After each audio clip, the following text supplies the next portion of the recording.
لسر دروستکردنا devereka aram li Rojavayê Kurdistanê nexwasim li Rojalatê Çemê Feratê me mêvandariya mamoste Abdulbasit Hemo cigirê serokê hevpeymanê niştimanî ya opozisyona Sûriyê kiriye dem baş mamoste Abdulbasit. Mamoste Abdulbasit heta çi astê heta çi qonaxê Amerîka di dروستکردنا herêmeka aram li Rojalata Çemê Feratê rij de. برای هر تشتی دم باش وار باش و وقت تماشاوان هجا دم باش مامست براستی او دروژن او بریار امریکا یا گوهاتا دیار کرن جبونی حرمک آرام باکور سوریه گلک تشت آنی بخار براستی گلک زمینک آوا کر بتایبت پشتی گو سروک ترکیه جی اریکر و رایدار گشتی ترکیه جی جبر گویلو او دولتن هر باندور باکور سوریه ترکیه و امریکا بت اريبونا روسيا لدما بهر دولتنا كي وقف فكره راضي بونا دما كي و بلا سريه كي بمشاندن واوانا جبراسي و ريبكي جو بهتر هريما باكور سوريا ناكو كيتي دكيم بن او توسياغو هاي طيبات سروجلاتي فرات نكي بيرا واستاندن وميجي ديالوج وميجي الهفكرني بهتر كبي وأبجد كبي خدمات بكاتين باكور سوريا تايبات جبري هركسي كل أفتشتا هني بهنا زيارة حتى داوي ويتشاوا ميكانيزم أو هري سري ويتشاوا بيك بي ل تشتي هري باش أو فكرة جبري هابو لهناكي أرينات بوجهلا أمريكا جبر زمين ناوك نهابو لبشتي حصار كريزا سوريا ضوارم هموجي جهانا بريارك جو بي هبدو نكارن وشار سريا سياسي سوريا دبن بتايبات إيرو گراب بيترسون گوتي مشاندن و برزگريكا سوري بشتي يا جنيفيت بي مشاندن البت بي او دولتين دالي جهلا استانا و سوتشي الالي كي اليه دولتين دي جروب سمول جروب الجنيفي يك نارين دبو لأسبابهم بشتي جو اتفاقا قول باكور سوريا تشبي و بروساس سياسي سراسري سوريا دس بي ما مستا يعني دروستکردنا devereka aram و د برجوندیا کوردان دبه بيغمان او تشتكي وشر بشيا سيناريوهات الشر جو قفت كاد خص درباس بي وكمطر سيا خلكيجي تشاوا او اريشوي تشاوا بي اد دواوي خرابو شرجي تشينا بي وبهتر كابن خلكي وي هريمي اواكي اشتيانا ريبا بريدس بي وازباورم بري هركسي ويش برجواندي قال كرد بي واوانا جتني ديار كرن دماغ شر عراقي ومساله جيب امن دس بي وصالانوت ويكيدا اوانا هناكي بهورم هناكي بخدمتها كردا دبو واوانا جويت خدمتها كردا لي قالوا وتشاوا بمشي هلبت حتى انها او الهفكرن وميكانيزم هجمار يعني درجمون خاص بي وفارهي وتشاوا بي واليه بشتغاني ويجرا كيبن نابدا بن يعني هل يكيب حتى انها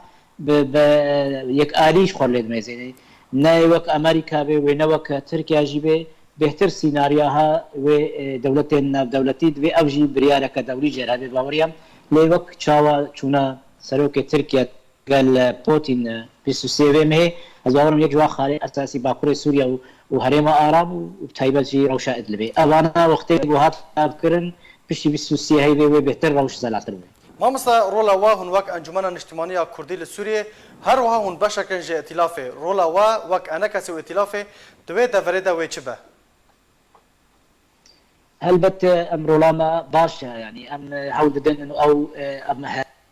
ام بريار هري سري ليد في هر كسك هري ما خب بريدا ببي تايبا درباسونا پشمرگ روج او كسيگو ايرو اريد من جهلا حمو كسيبا جبروي ناكوكي چينه به وشر چينه به و بكار به چاوا وكا فارسنا خلكي لوي دري باواكي اولهيه به دي او هيزك اولهيه جي هبه حتى جو مرو كار به جيانه بريبه به هلبت ام حمو استاذ جيد خوازن ابريار جيب به وچقا الهفكرن واتفاق نابرا تركيا وامريكا وهيزن دي دولتي طيبه ايرو فرنسا جي حاضره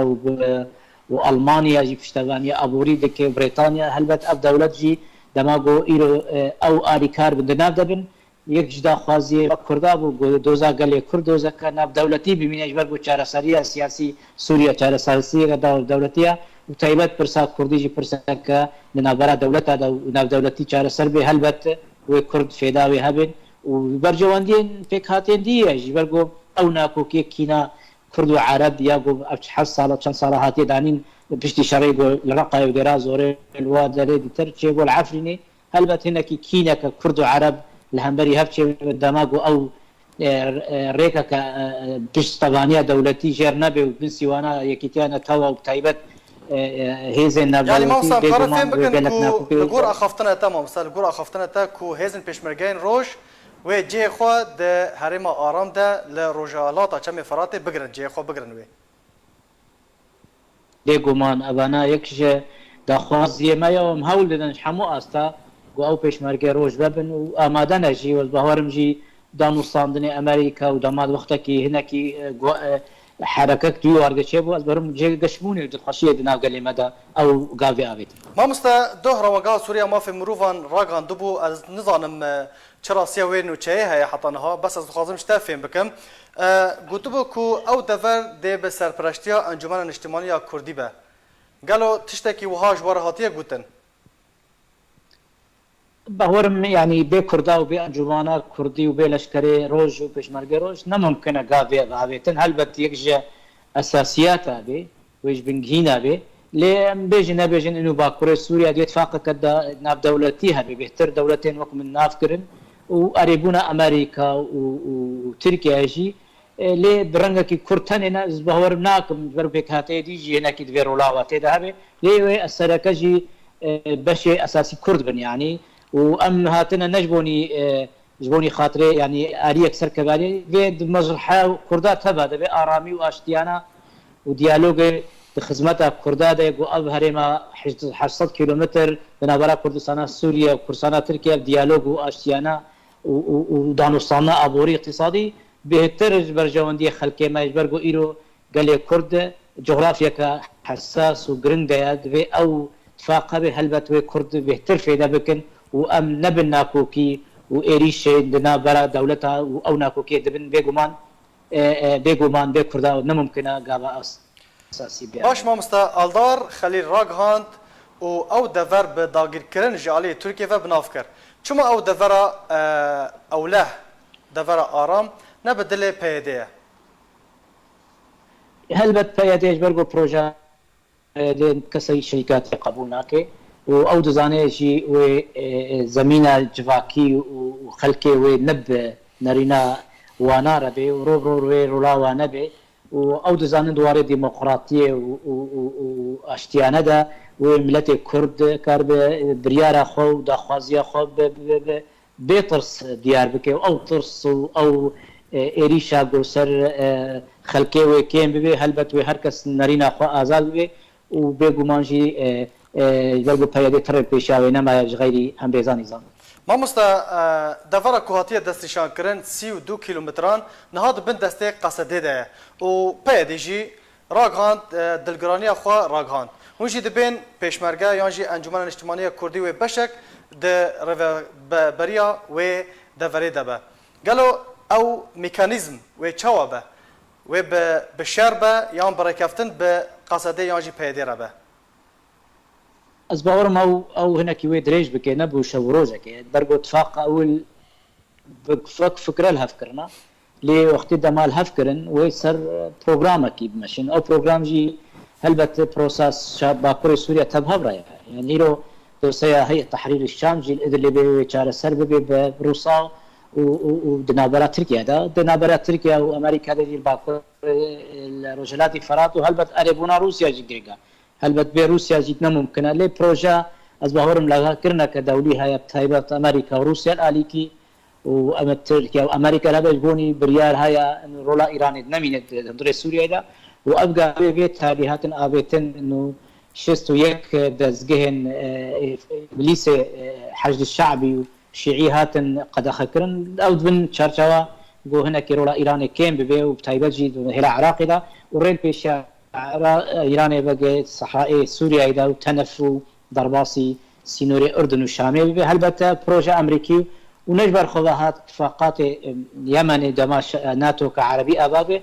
أبانا حمو دسبيكا قرتنا كانون روجلاتا نافين وقرا بومبيوجي قراها تشيل أربي لدسبيبو درباسي أرد غلاطي كان دابيبو دي تشارشالا إنه دي رولا إيراني روجلاتا نافين وتايبات نمي وهناكي اتفاقك نا برابا دولتا إنه إيران رولاوي نميني وأفضل هفكرنا كات يكرن وأصبح ورم بروجا نا بروجا يا كردستان يا جي دولتك يا بروجا أمريكا روسيا يا تيدا ما أقول هذبكن وقال قابين عابتن وأزنكي قال لك وكمل قوت نكي باش تبينم قشبيني ما مستوى قشبينة درسكرنا دفرك أرام تو قشبينة البته برجوان حمو كسي إنه ريبيشا شركي تكرن أو كينوا جو هل يكي راجي تفنجر الشريدي بكي نشخص ما تبكاتي ما تبى تايبة أم كرد يعني إيرو دما بن سوانا يكي كان التوا وهزنا دولتي ده بهالبت دوزا قل كرد نممكن أشار سر به هكا نبدوزا كان دولتي ما مستوى عبد الباسط حمو جيجري سروكي هف بيمانيان اجتماعي يا أوبوزيون سوريا جالاكس باس جبو باش دربوناته